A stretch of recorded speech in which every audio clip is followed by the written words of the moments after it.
This is, as Peggy said, our 37th Annual Economic Outlook Conference. I'm Doug Woodward, Professor of Economics and Director of the Division of Research.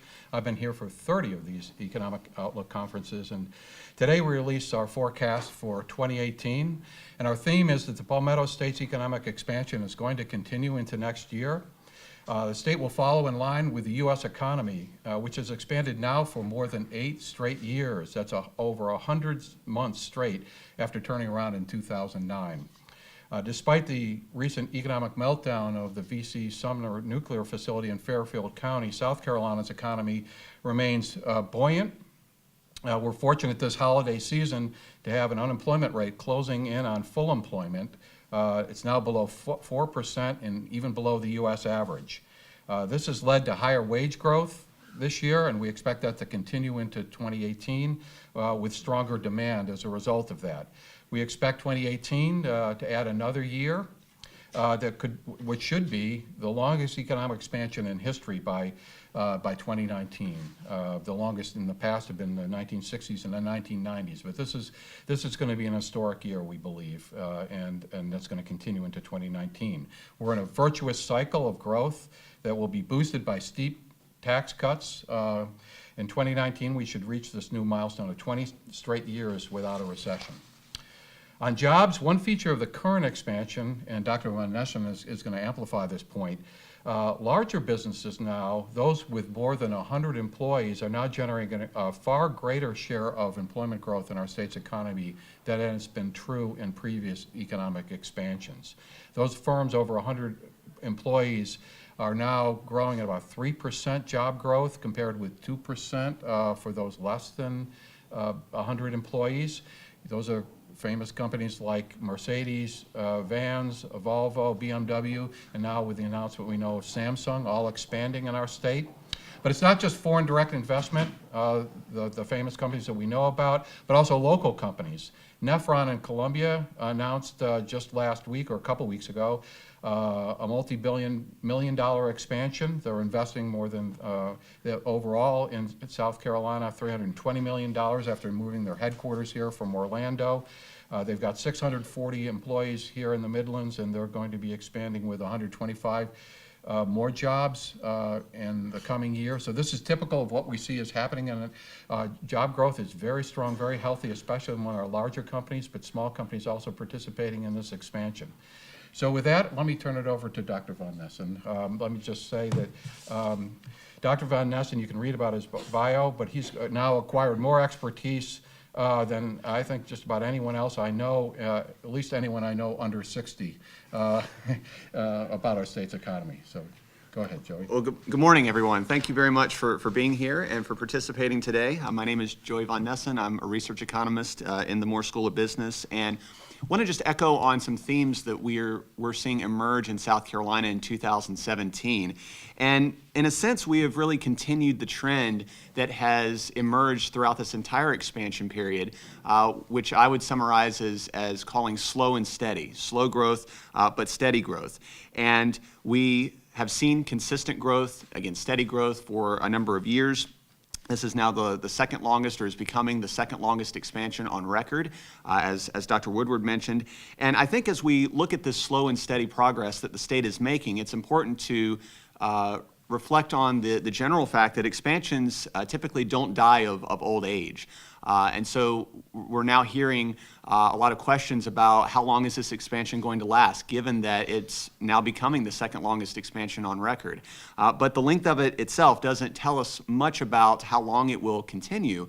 So the fact that we have seen growth for so long is not by any means a bad thing. So we have to keep that in mind. So with slow and steady is really the theme for 2017, continuing what we've seen throughout this expansion period. One of the questions that arises then is what's changed in terms of the economic landscape in 2017 in South Carolina, what's different. South Carolina's continued to see broad-based growth across many sectors this year. Two industry leaders have been driving growth in 2017. Manufacturing continues to be a leader, and also the professional and business services sector, which is a large sector that encompasses a number of high-wage professions, and both of those have been leaders in 2017.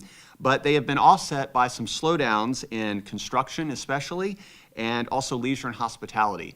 And when we look at those four industries as a whole, we find that the construction and leisure and hospitality slowdowns have more than offset the gains we've seen this year in manufacturing and professional and business services. So we have seen a bit of a slowdown from 2016. Employment growth has dropped this year to 1.7% from 2.4% in 2016. Now, why? Why have these four industries changed this year? Manufacturing has benefited from a significant uptick in global demand. As most of us are aware that export-oriented manufacturing has been a major driver throughout this expansion that is highly dependent on global markets. We are very much integrated into the world economy, and so global demand makes a real difference, and we've seen some positive trends there that has affected our manufacturing sector. In professional and business services, that growth is a reflection of steady demand for high-wage support sectors that are needed across industries, and simply reflects a more broad-based expansion that we're currently seeing right now. Perhaps the biggest surprise for 2017 has been the slowdown in construction. So if we look at the two negative spots this year, construction has slowed from about 10% employment growth in 2016 to less than 1% in 2017. So by far the biggest industry change this year. And so, of course, the question becomes why? What has changed in 2017? And it's actually largely a result of a spike in lumber prices that we've seen this year of over 20%. That resulted from higher import tariffs that were put into place late last year in December of 2016 on Canadian lumber by the U.S. Department of Commerce.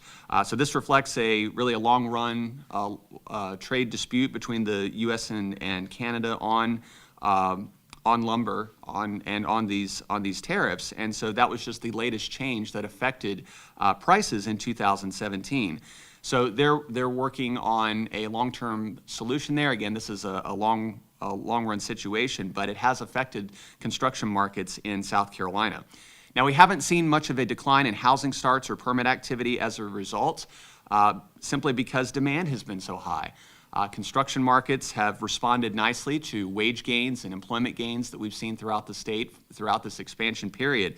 So in essence, we have two forces that are really working against each other in South Carolina right now. So rising lumber prices, but also very high demand. So we'll be keeping close watch on all of those factors as we head into the new year to see what plays out. And then the final industry to mention, leisure and hospitality, the other one that has seen somewhat of a slowdown this year, down from 3.7% employment growth in 2016 to 1% in 2017. So it's still positive, but just tapering off a bit. And that's in response to the fact that we're seeing average hourly earnings and consumer spending that are growing at relatively constant rates now instead of increasing rates. And so as a result, because we've hit more of a steady state in both of those metrics, there's not as much new demand coming that the leisure and hospitality sector is able to take advantage of. And I think a nice way to really summarize that as an example is to think about South Carolina's economy now approaching full employment. So there are fewer people that are obtaining employment for the first time and that are seeing new wages and that are going out and then being able to spend those in the local economy. A lot of that, again, on leisure and hospitality. So that was the situation 3 or 4 years ago, this new spending activity in leisure and hospitality that's tapered off now. So in a real sense, I think we've reached a market saturation, at least temporarily. So those are the four major industries. The other major effect in South Carolina in 2017, of course, are the VC summer layoffs. They had a significant effect, especially on the Midlands region, wiping out virtually all of the job gains that the Midlands-area had made this year up through that point. But the good news is that Columbia and the Midlands region has bounced back very quickly and is already growing at a rate that is comparable to what we saw in 2016. And that points again to the strength of the labor market, the fact that we are close to full employment. And to put a fine point on that, we actually look at the unemployment insurance claims and how those responded in the aftermath of the layoffs. And what we saw was that the continued claims, that is the number of people filing UI claims for week after week for consecutive periods, that didn't increase much in the aftermath of the layoffs. So it implies that we saw workers who were laid off either finding other opportunities out of state fairly quickly, or they were absorbed elsewhere in the labor market in South Carolina. So that's a very positive outcome that we had seen from those layoffs. We've also seen, as Dr. Woodward has mentioned, a change in the beneficiaries of the expansion relative to previous expansion periods. We can look at that now that we're in the 9th year of this current expansion. We typically hear about how small businesses tend to generate the most jobs in an economy, and that is historically true, but very different in this current expansion in South Carolina. Firms with less than 100 employees historically in South Carolina have generated about 70% of all jobs, but in this current expansion, now only about 50% of all jobs being created by firms with fewer than 100 employees. So that's a pretty big swing, about a 20 percentage point difference there. And this is the result, largely the result of the fact that South Carolina has been actively recruiting large companies to the state, especially manufacturing firms, again, as Dr. Woodward mentioned. And we have had a strategy to get them to expand and develop here, along with all the secondary effects resulting from worker spending and supply chain activity. So we're beginning to see a very real effect there that's now measurable, again, when we compare small and large business gains and their contributions to overall employment growth during this expansion period. So how do we help businesses going forward? How do we help all businesses grow going forward? That brings us to the tax bill that is currently going through the U.S. Congress, of course, still under consideration. But it appears as though the core of this bill will be a reduction in the corporate tax rate from 35% to approximately 20 to 25%. Again, I believe that the specifics of that are still ongoing in terms of the discussions. But the question is, how is that going to play out in terms of this effect on business growth and on businesses in South Carolina and at the national level? Well, if firms have more access to financial resources, I think a helpful way to think about this is to place the types of activities that they can engage in into really two camps. On the one hand, they can expand their employment base, so invest in more, in hiring more workers and making more efforts to expand the total size of their employment. Or they can invest in another set of activities, including research and development, general capital investment, technology investment, things like AI, robotics, automation, and all of these things would make these companies more competitive and raise productivity, which would be a positive for the U.S. economy and something that we really need. Productivity growth has been one of the weak spots in this expansion, as has private investment. So that would be a net gain for the U.S. economy and for South Carolina. Of course, the downside there is if resources are spent rather on unproductive speculative activity, obviously that's going to have less of a positive effect. So the second camp is really what we're expecting to happen, as opposed to more investments in expanding the employment base, simply because the labor market is very healthy and because employers are having trouble finding workers. That's true in South Carolina.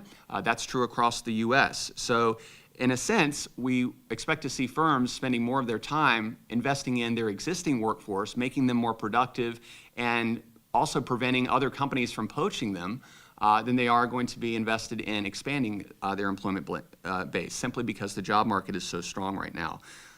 We are close to full employment. Workers are hard to find, and this is a good year for, and probably the best year for workers in this current expansion.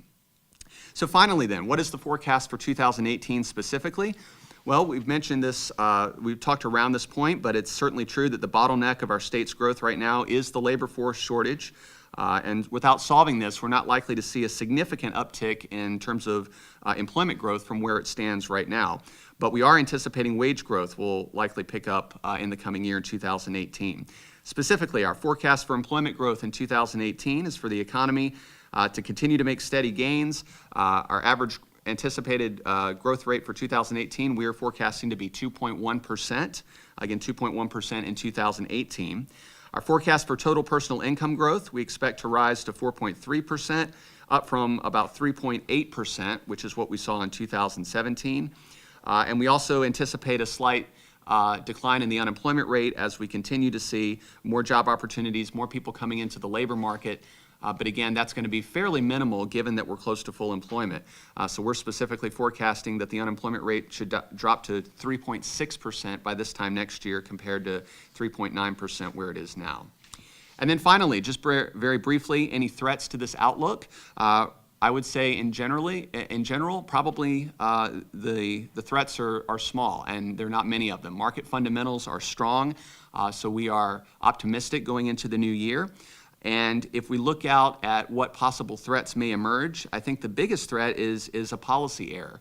Again, I think that the risk of any policy error is fairly small, but things we'll be monitoring. At what rate is the Fed going to increase interest rates? Again, monitoring the extent to which that is consistent, that rates are going up consistently with what we're seeing in terms of economic activity, making sure that those are working together.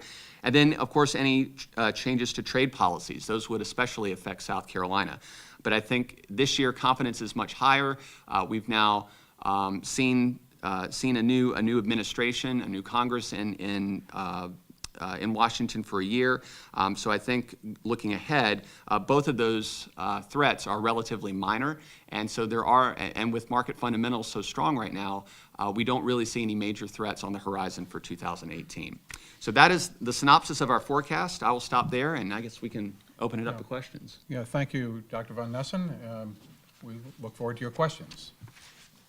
Yes. And could you repeat the questions by everybody, just for my Sure. You just mentioned that confidence was high and stuff like that. Other than, is it just because of the new administration and stuff, or are there other factors to this confidence? Well, I think confidence, so the question is, why is confidence high right now? So first of all, both consumer and business confidence are at 15-year highs. We've seen it steadily upticking. So that's been very positive. Part of that is due to the fact that we are 9 years into this expansion now, and we've seen consistent wage growth, consistent employment growth. There are more opportunities for workers. And so as that happens, and as we reach a tipping point, that creates a positive psychology. And the consistency also helps with optimism, because if workers and businesses are both confident that the growth that we're seeing is going to continue into the future, they're more likely to invest and hire, they're more likely to go out and spend money during the holiday season, for example. So it really all works together. And we see that especially in the stock market. We've seen a significant upturn this year, major gains, and all of those, I think, go back to the fundamentals being very strong, and it starts really with wage growth, income growth, and employment growth that's been building over time. Yeah, I'd just like to add to this that it's really wage growth on the consumer side, which is something we haven't seen until the last couple of years. Wages were stagnant, now they're starting to grow. That creates a lot of confidence. And when people see that also inflation is more or less under control, they drive down the street and they see gas prices not spiking. Nothing hurts consumer confidence more than gas prices going up. And I think that creates confidence in the economy to see steady inflation, wage growth. On the business side, I think the corporate tax cuts are creating a lot of confidence among businesses. So yeah, that's what's different this year than in the past. It's boosting confidence.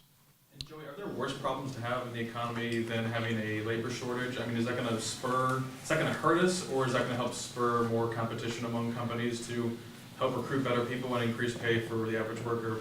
How's that going to affect? How's that shake out? Well, it is positive news from the perspective of the worker to the extent that it does raise wages, because that's correct. We will see more competition for workers, and that's part of the reason why we have seen more wage growth in recent years, as Dr. Woodward mentioned. This has been a slow expansion, and it's taken a while to really hit that tipping point where there's been enough job growth that firms have had to start competing more for workers. So it is a positive news from the perspective of the worker.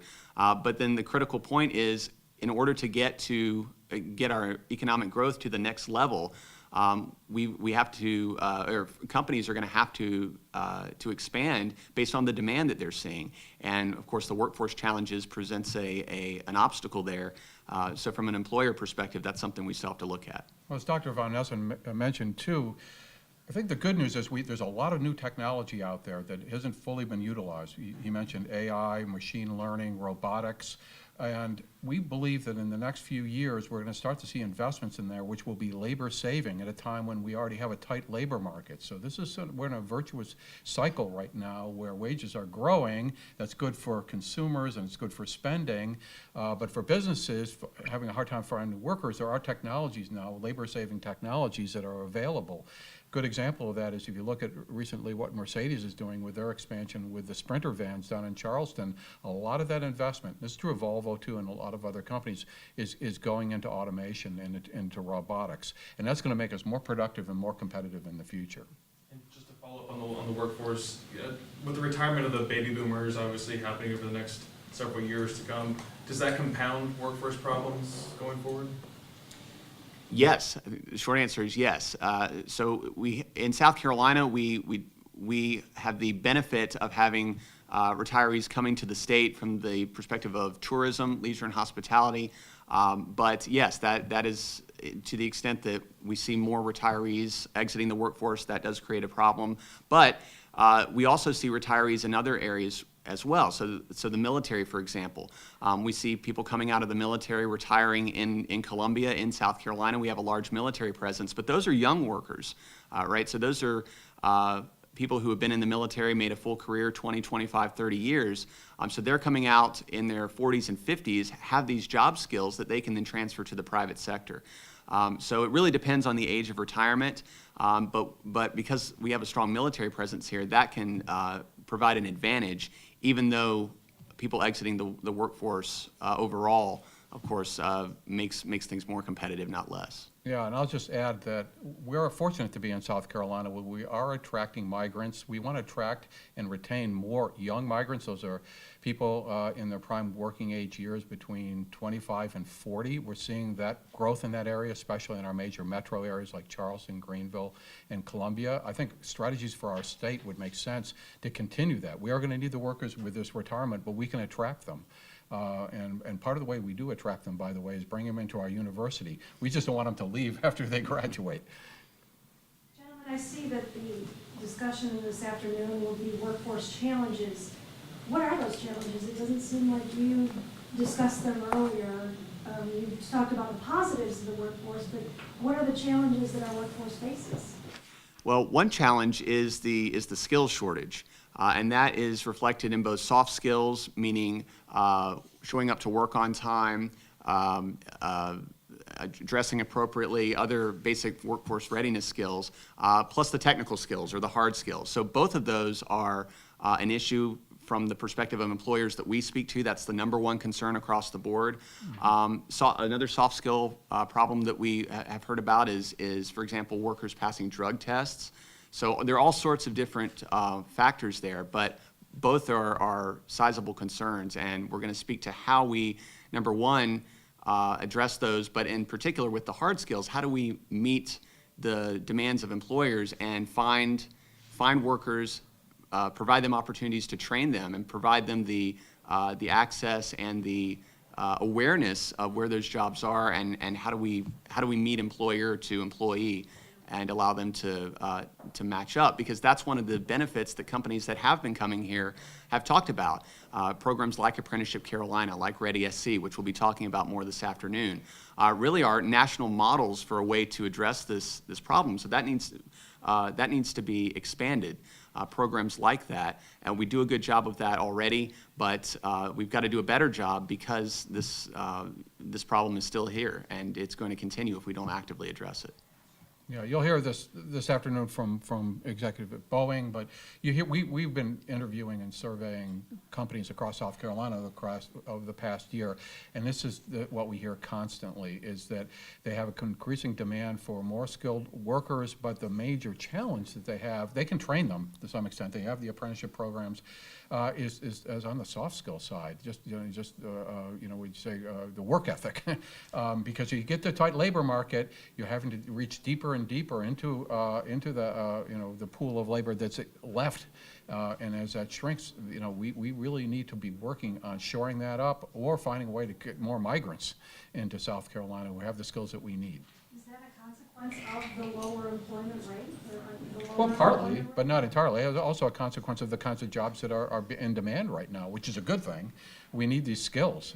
We just have to be, a state that can find the workers that are able to meet these skill levels. Otherwise, companies are going to have to go elsewhere. I'm not sure where they'll go, though, because this is a challenge that's faced everywhere across the United States. And the fact that we're seeing the retirees, we talked about this before, or the baby boomers retiring, leaving the workforce, is one of the reasons also why the unemployment rate is lower now than we might typically expect at this stage in an expansion from what we've seen historically. So these combination of factors make this expansion fairly unique and why the labor challenge is so strong this time around. There's worse problems to have, though. We could be in a recession with, 10% unemployment. That's right. I thought it was kind of interesting that you mentioned the soft skills. I mean, have you guys targeted why that's a struggle?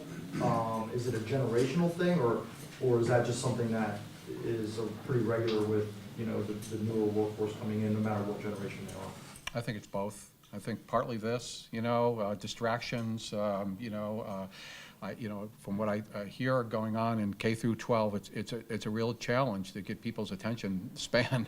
It's not getting easier, and that what happens in K through 12 is just going to that's our future in the workforce. But this has always been a challenge, I think, and I think partly it's a good thing that at least. The challenge is finding enough people to do the work that is in demand right now, rather than not have enough demand for labor. I know you mentioned that construction was kind of lagging when it came to employment. Recently, the State House just passed the gas tax increase. Do you see that helping boost at least some part of that sector going forward with the influx of money coming to the state? In terms of just so repeat that question? So more money going towards infrastructure projects, would that result obviously in more construction workers being hired to drive up demand in a sense? I think that will have an effect, yes. I think the biggest impact in terms of improving infrastructure in South Carolina is more to do with the PR of the state. We've become a global competitor. We are on the map. And it's important that we maintain infrastructure appropriately so that we maintain and enhance that reputation over time. So I think that's really the biggest advantage that we see coming out of bills like these. Yeah, they say in 2018, after the tax bill is passed, the next focus is going to be on infrastructure. It's very interesting to see how they're going to do that, how they're going to pay for it. We depend on Washington. We depend on federal money to support our infrastructure. It's very important. I mean, the state can't do it alone. So we're just going to have to look at that. That's going to be a real challenge as we cut taxes and look for ways to come up with the money to spend on what we know are critical needs to keep our economic expansion going. The theme is slow and steady, but is there a danger, if not in South Carolina, but nationally, that would trickle down to South Carolina, so to speak, of this economy overheating? Well, right now, so an overheating, I think one of the consequences of that is going to be higher inflation, is the obvious consequence there. But right now, the Fed is still having trouble keeping inflation at 2%. So I think in the short run, the answer is probably not. Although the Fed is very much aware of this, that the economy is picking up. They are right now projected to raise rates they're going to raise rates next week most likely, and then they're projecting up to 3 rate increases next year, which is more than they've done at any point during this expansion. So I think they're anticipating the fact that we're seeing more employment and wage growth, more spending activity, which is going to put upward pressure on prices. But right now, I think that risk is fairly minimal. But again, the Fed looks as though they have that. They are anticipating that sometime next year. But that's a good question about overheating, because it's very unusual to have tax cuts in the context of an otherwise robust economy. We've never done this. We usually do that when the economy is weak. Now it's strong, so we're going to have a significant boost in demand, both on the consumer side as well as the business side going into 2019. But we're still not seeing any evidence of inflation. But the Federal Reserve, with its long policy of low interest rates, has a lot of room to adjust to that. So I think the eyes will have to be on the Fed and what they do next year. But I agree with Dr. Von Nessen. We're probably going to see 3 25 basis points increases over the next year from the Federal Reserve. So you can see higher interest rates. There's a lot of discussion too about it. If these tax cuts go forward, go through, on the higher corporate side, will that money actually get reinvested and create more jobs? Well, Yes, have we've workers talked about that that- extensively, and there's two ways that can go. Best case scenario, it's all used for productive investment. That is, real plant and equipment investment, the kinds of things we've been seeing in this state, and that can continue, and I think it will continue to some extent. But in a context of an overheated economy, it could go into speculative investments. It could create bubbles. We don't know necessarily where those bubbles are going to be. Bitcoin, for example, it could be in a lot of areas. They're always coming up with new financial shenanigans, when there's excess supply of money out there in the economy. And if it's done, if the balance is more towards speculative investment, then, a few years down the road, we're going to have to pay for that when the bubble bursts. But we're hoping that, and anticipating, because there is the demand there for productive investment, and that's what's good for job creation. What's the impact of that on wage growth? Which one? The productive investment, is that going to spur additional wage growth, or It'll spur some wage growth and also investment, as we've been saying, in automation if it and spurs automation? And Yeah. we've been through that cycle in this state before. yeah, We've lost massive amounts of jobs to automation. in the textile industry, for example. That's right, but it takes place slowly. Really did. It's not going to be massive change, it's going to take place slowly. But this is not just going to be in manufacturing. I think the technologies that are out there really aren't being fully utilized yet, especially machine learning and artificial intelligence can be used in service sector activities, finance, even think about our insurance cluster that we have here in the Midlands. There's a lot of room for increasing the productivity there through AI and other technologies. But having said that, there'll be demand for labor. It just won't be the kind of labor that we've had in the past, but highly skilled labor that is more highly compensated.